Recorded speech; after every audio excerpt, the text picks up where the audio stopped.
दोस्तों, अयोध्या में जैसे जैसे भगवान श्री राम के आगमन की तारीख नजदीक आ रही है, वहाँ पर चमत्कारों का नजारा बढ़ता ही जा रहा है। कभी गिद्धों का पूरा पूरा झुंड नजर आता है तो कभी बंदर गुलाटी मारते दिख जाते हैं। और अब तो ये भी कहा जा रहा है कि राम मंदिर के पास भालुओं को भी देखा गया है। शुरू में तो हमें ये सब बातें अफवाहें लगी, लेकिन इंटरनेट पर आई तस्वीर और वीडियोस को देखकर अब वन विभाग भी अलर्ट हो गया है।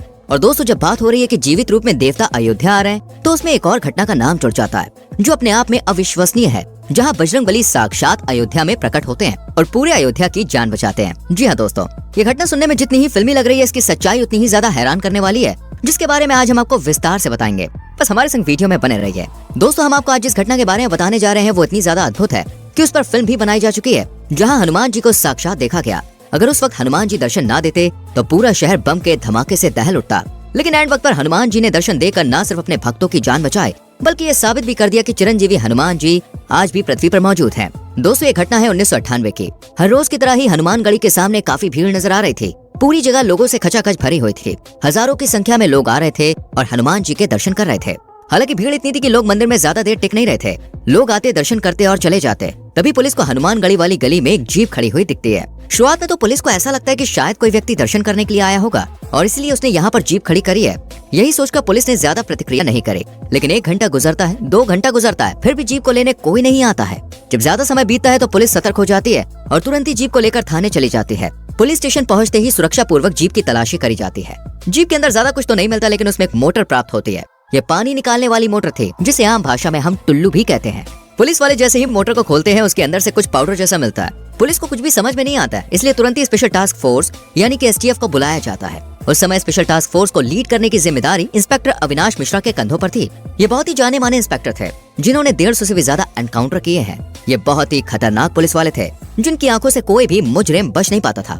जैसे ही दोस्तों अविनाश मिश्रा अपनी टीम के साथ पहुंचते हैं, वो पाउडर देखकर तुरंत ही बता देते हैं कि ये RDX है। इसके बाद अविनाश मिश्रा और उनकी टीम को ये समझते हुए देर नहीं लगती कि ये केवल इस जीप तक ही सीमित नहीं है, बल्कि पूरी अयोध्या में फैल चुका है। जिसके बाद तुरंत ही पूरी अयोध्या को अलर्ट कर दिया जाता है और अयोध्या में 1 घंटे के अंदर ही 8 अलग अलग जगहों पर RDX जब्त किया जाता है, जो कि अपने आप में काफी हैरान करने वाली घटना थी, जिसमें स्पेशल टास्क फोर्स ने बहुत मेहनत करी थी। वरना आतंकवादियों ने तो ये साजिश कर ली थी कि पूरी अयोध्या को एक झटके में तहस नहस कर देंगे।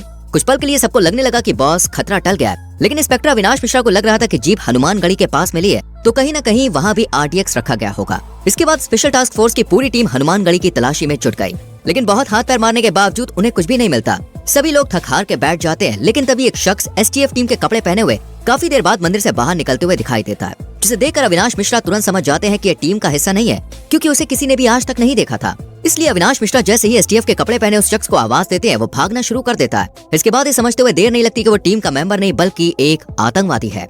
इसलिए पूरी पुलिस फोर्स उसके पीछे पीछे भागने लगती है। काफी देर की भागा दौड़ी के बाद उस आतंकवादी को पकड़ लिया जाता है, लेकिन पकड़े जाने के बाद वो हंसना शुरू कर देता है और हंसते हंसते कहता है कि अब तुम कुछ भी नहीं कर सकते, मैंने यहाँ पर टाइम बॉम्ब लगा दिया है। और फिर वो अपनी घड़ी देखता है और कहता है अब बस 1 मिनट बचे हैं, जाओ जो करना है कर लो। आतंकवादी की बात सुनकर इंस्पेक्टर अविनाश मिश्रा तुरंत ही हनुमानगढ़ी के पूरे इलाके में अपनी टीम के साथ बॉम्ब की खोज में लग जाते हैं। मंदिर के आसपास का कोना कोना देखने के बावजूद भी कुछ नहीं मिलता। मुश्किल से 10 सेकंड का वक्त बचा था। तब लीड कर रहे अविनाश मिश्रा की नजर एक बंदर पर पड़ती है। वो छोटा बंदर वाटर कूलर पर बैठा हुआ अपने दांतों से तारों को काट रहा था। इंस्पेक्टर अविनाश मिश्रा को वाटर कूलर देखकर शक हुआ, इसके अंदर कुछ तो हो सकता है, लेकिन वो उसके अंदर देख नहीं पा रहे थे क्योंकि तारों को पकड़े हुए बंदर बैठा था। वो चाहते थे कि बंदर तारों को छोड़ दे, इसलिए उन्होंने जल्दी जल्दी में पास में खड़े भक्त के हाथों से प्रसाद लिया और उस बंदर की तरफ फेंक दिया, ये सोचकर कि बंदर प्रसाद लेने के लिए आगे बढ़ेगा और वो वाटर कूलर को चेक करेंगे।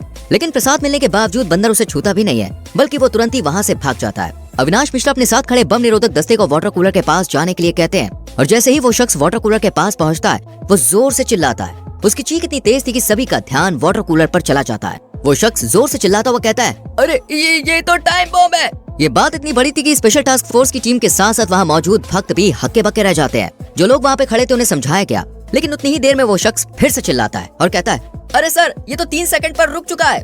ये बात सुनते ही हर कोई हक्का बक्का रह जाता है। ये चमत्कार कैसे हो सकता है? 2 पल के लिए सभी के पैरों तले जमीन खिसक जाती है, लेकिन फिर अविनाश मिश्रा ये समझ जाते हैं कि ये चमत्कार अपने आप नहीं हुआ है, बल्कि जो बंदा वाटर कूलर के तार काट रहा था ये उसी का चमत्कार है। इसलिए अविनाश मिश्रा तुरंत ही बंदर के पीछे जाते हैं। वो बंदर अब तक हनुमानगढ़ी मंदिर के शिखर पर पहुंच चुका था और वो मंदिर के ऊपर लगे कलश को अपने हाथों से सहला रहा था। ये नजारा देखकर हर कोई धन्य हो गया, क्योंकि जिस तरह से बंदर कलश को सहला रहा था उससे साफ पता चल रहा था कि ये साक्षात हनुमान जी हैं, जिन्होंने आज टाइम बॉम्ब के तारों को काटकर अपने भक्तों की जान बचाई है। इस बात का एहसास होते ही अविनाश मिश्रा और उनकी पूरी टीम हाथ जोड़कर वानर रूपी हनुमान जी के सामने खड़ी हो गई उन्हें ये पल ऐसा प्रतीत हो रहा था मानो उन्हें अब मुक्ति मिल गई हो, क्योंकि अपने सामने हजारों लोग की जान बचाने वाले हनुमान जी को बंदर स्वरूप में देखकर उनकी आंखों से आंसू छलकने लगे। वो थोड़ी और देर हनुमान जी को देखना चाहते थे, लेकिन कुछ ही देर में वानर का रूप धारण किए हनुमान जी वहाँ से गायब हो जाते हैं। वो कहाँ जाते हैं, किस रास्ते से जाते हैं, किसी को नहीं पता। लोगों ने अपनी पलकें तक नहीं झपकाई थी, तब भी बजरंगबली उनकी आंखों के सामने कैसे ओझल हो गए, कोई समझ ही नहीं पाया। इंस्पेक्टर अविनाश मिश्रा खुद ये बताते हैं कि हमने जो कुछ भी उस दिन देखा वो किसी सपने से कम नहीं था। हम सोच भी नहीं सकते हैं कि बजरंगबली इस तरह से अपने भक्तों को बचाने के लिए आएंगे। जो लोग ये कहते हैं कि बजरंगबली आज भी जीवित है, वो गलत नहीं कहते हैं, क्योंकि अगर ऐसा ना होता तो वो इस तरह से सही वक्त पर पहुंचकर टाइम बम के तारों को ना काटते। अविनाश मिश्रा बताते हैं कि वो उनके जीवन की सबसे अद्भुत घटना थी, जहाँ बजरंगबली ने स्वयं आकर न केवल अयोध्या को बचाया बल्कि अपने सैकड़ों भक्तों की जान बचाई।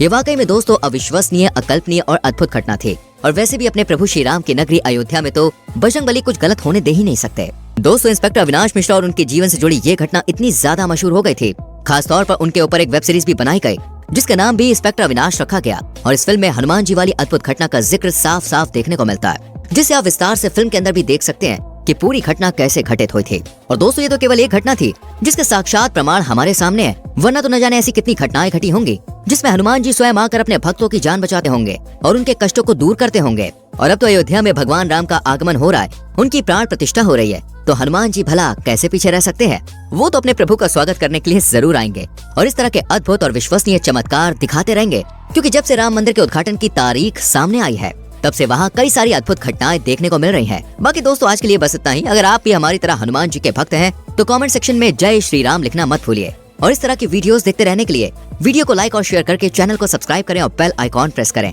जिससे आने वाली वीडियोस आपसे मिस ना हो।